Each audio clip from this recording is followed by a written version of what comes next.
యువగళం పాదయాత్రలో కర్నూలు వాసులకు ఇచ్చిన హామీని మంత్రి నారా లోకేష్ నెరవేర్చారు. కర్నూలు రైల్వే స్టేషన్ వెనక అశోక్ నగర్ పంప్ హౌస్ వద్ద 150 నిరుపేద కుటుంబాలు 30 ఏళ్ల నుంచి ప్రభుత్వ స్థలంలో పూరిగుడిసెలు వేసుకుని జీవిస్తున్నాయి.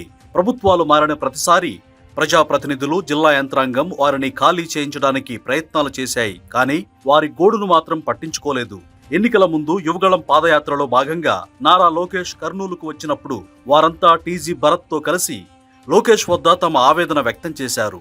అధికారంలోకి వచ్చిన వెంటనే పట్టాలిస్తానని లోకేష్ వారికి హామీ ఇచ్చారు.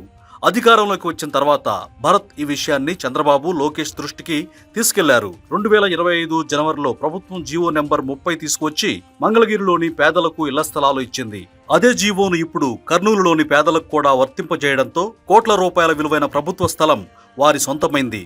దీంతో వారి ఆనందానికి అవధులు లేవు. మంత్రి టీజీ భరత్ వారికి పట్టాలు పంపిణీ చేశారు. ఈ సందర్భంగా ఆ 150 కుటుంబాలకు చెందిన వారు లోకేష్ కు కృతజ్ఞతలు తెలియజేశారు. దశాబ్దాల తరబడి ఎవరూ పట్టించుకోలేదని, ఒక్క లోకేష్ సార్ తమను పట్టించుకున్నారంటూ సంతోషంలో మునిగిపోయారు వారు. లోకేష్ బాబు చెప్పినప్పుడే ఆయనకు అర్థమైపోయింది, పేదలకు పట్టించుకోవాలని వచ్చినారు, ఇస్తున్నారు. వాళ్ళు 100 సంవత్సరాలు బతకాలా, చల్లగా బాగుండాలా.